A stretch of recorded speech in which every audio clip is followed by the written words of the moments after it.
Mateus capítulo 26, a partir do verso 17. Mateus 26, a partir do verso 17, diz: No primeiro dia da festa dos pães sem fermento, os discípulos dirigiram-se a Jesus e lhe perguntaram: Onde queres que preparemos a refeição da Páscoa? Ele respondeu, dizendo que entrassem na cidade, procurassem um certo homem e lhe dissessem: O mestre diz, o meu tempo está próximo, vou celebrar a Páscoa com meus discípulos em sua casa. Os discípulos fizeram como Jesus os havia instruído e prepararam a Páscoa. Ao anoitecer, Jesus estava reclinado à mesa com os 12, e enquanto estavam comendo, ele disse: Digo-lhes que certamente um de vocês me trairá. Eles ficaram muito tristes e começaram a dizer-lhe um após o outro: Com certeza não sou eu, Senhor. Afirmou Jesus: Aquele que comer comigo no mesmo prato há de me trair. O Filho do Homem vai, como está escrito, a seu respeito, mas ai daquele que trai o Filho do Homem, melhor lhe seria não haver nascido. Então Judas, que haveria de traí-lo, disse: Com certeza não sou eu, mestre. Jesus afirmou: Sim, é você. Enquanto comiam, Jesus tomou o pão, deu graças, partiu e o deu aos seus discípulos, dizendo: Tomem e comam, isto é o meu corpo. Em seguida tomou o cálice, deu graças e ofereceu aos seus discípulos, dizendo: Bebam dele todos vocês, isto é o meu sangue da aliança, que é derramado em favor de muitos, para perdão de pecados. Eu lhes digo que de agora em diante não beberei deste fruto da videira até aquele dia em que beberei o vinho novo com vocês no reino de meu Pai. Depois de terem cantado um hino, saíram para o Monte das Oliveiras. Um pouco antes de Jesus ser crucificado, ele quer celebrar a Páscoa com os seus discípulos. Se você pensar na Páscoa, a gente comemora a Páscoa, é claro que hoje muito distorcidamente, né? A gente talvez associe mais Páscoa com o coelhinho da Páscoa que trazes para mim. Um ovo, 2 ovos, 3 ovos assim, né? A Páscoa com coelho, ovos de chocolate, mas na verdade a Páscoa é algo muito antigo, muito antigo. Está lá no livro de Êxodo, capítulo 12, a instituição da Páscoa.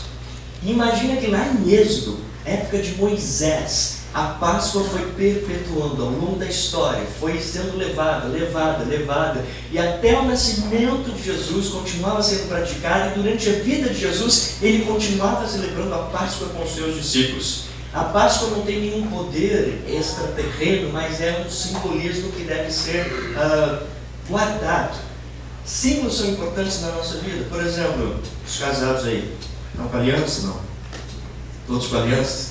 Eu sei que tem muita gente nova que de repente não assistiu um desenho antigo que era os Super Gêmeos Ativar. Vocês lembram disso? Não? Eram 2 irmãos que tinham anéis, né? E colocavam um anel no outro e falavam: Super Gêmeos Ativar, forma de balde de gelo, água, né? Um era água e outro era animal. Eram anéis, né? Que tinham poderes extraterrenos, eram poderes mágicos. A aliança que a gente usa no dedo não tem poder, né? Marido e esposa ativada, né? Não tem. Mas a aliança é um símbolo. E eu sei que a pastora Ana é famosa em fazer casamentos, né? Já deve ter feito muitos casamentos. Mas a aliança não tem começo nem fim para remeter essa ideia. Olha, a aliança que eu faço contigo, meu esposo, minha esposa, é para toda a vida. E a aliança não tem poder de nos proteger de nada, mas a gente deveria lembrar, toda vez que olhasse para ela, eu tenho uma aliança com uma pessoa. E a instituição da Páscoa era para que o povo de Deus pudesse sempre se lembrar do dia em que o povo de Israel foi liberto da escravidão do Egito, do dia em que um animal foi morto, o sangue dele foi derramado, para que toda uma nação pudesse escapar da escravidão, da opressão do Egito. E a Páscoa foi sendo repetida, e ela deveria ser comida com ervas amargas, para lembrar da vida amarga que eles tiveram no Egito. E não é um negócio sem sentido. Os judeus entendiam muito bem a razão pela qual eles celebravam a Páscoa. E para mim é interessantíssimo ver que depois de milhares de anos, a Páscoa continuava sendo celebrada. E Jesus disse: olha, eu desejava muito celebrar essa Páscoa com você. Só que, alguém aqui foi escravo no Egito? Alguém? Não? Ninguém. Mas você já cantou aquela música? No Egito escravo fui, sim, sim. Você conhece a música? Não conhece?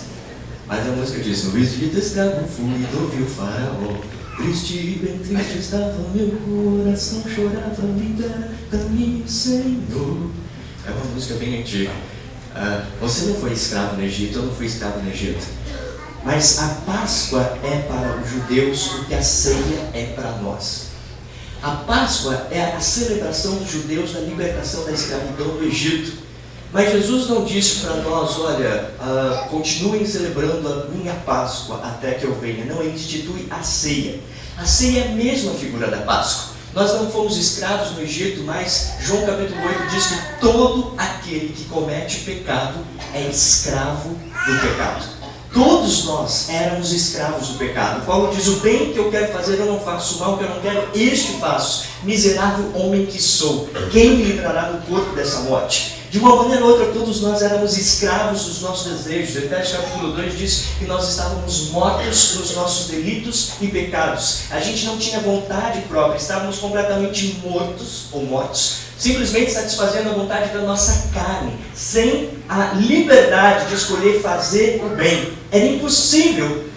E assim como o povo que estava escravo no Egito, eles precisavam de um libertador. Se você ler lá em Êxodo capítulo 12, você vai ver todo o processo de Deus instituindo a Páscoa. Eles não podiam fazer isso por si próprios. Em Êxodo capítulo 3, quando Deus chama Moisés, Deus diz: eu vi a opressão do meu povo e eu mesmo desci para livrá-los. Eu quero que você, Moisés, vá até Faraó e diga que é para deixar o meu povo ir. Através da vida de Moisés, Deus liberta o seu povo, mas quem liberta é Deus.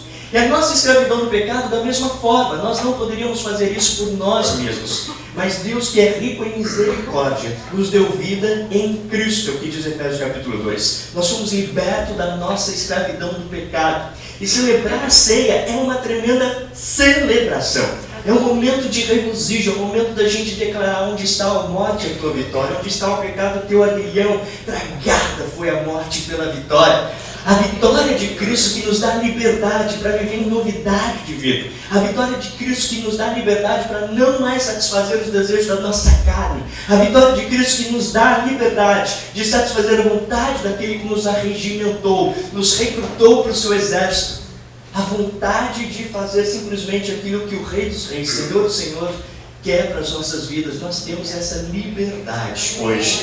E a gente deve encher o nosso coração disso. Irmãos, o mundo tenta nos engolir dizendo que nós precisamos de coisas que na verdade não precisamos, que devemos fazer coisas que na verdade não devemos, mas quando a gente enche a nossa mente, o nosso coração com essa verdade, da liberdade que Cristo nos deu, e que a gente pode andar em novidade de vida, irmãos, nós somos o único povo na face da terra que consegue não viver satisfazendo as suas próprias vontades. Deveríamos ser. Cristo abriu a porta do escape para nós. Nós estávamos realmente escravizados, mas Ele te dá hoje, já te deu há muitos anos atrás, a oportunidade de fugir desse mundo que tenta te convencer a fazer o que a tua carne quer.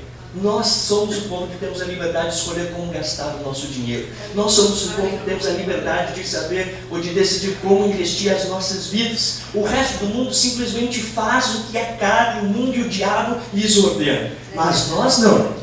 Nós somos esse povo que consegue sonhar com projetos que vêm do alto, como hospitais, orfanatos, creches, escolas, plantação de igreja. O resto do mundo corre atrás do dinheiro, da futilidade, da vaidade, porque eles não têm outra opção. Em Mateus, quando Jesus fala: olha, por que vocês andam preocupados quanto a vez de comer, beber ou vestir? Não é a vossa vida mais do que esse corpo e mais do que as vestes? Ele diz: os pagãos, ou seja, aqueles que não conhecem a Deus, é que correm atrás de todas estas coisas. Mas entre vós não será assim. Buscai, pois, em primeiro lugar o reino de Deus e a sua justiça, e todas estas coisas vos serão acrescentadas. Nós somos o único povo na face da terra que é capaz de não satisfazer os desejos da carne.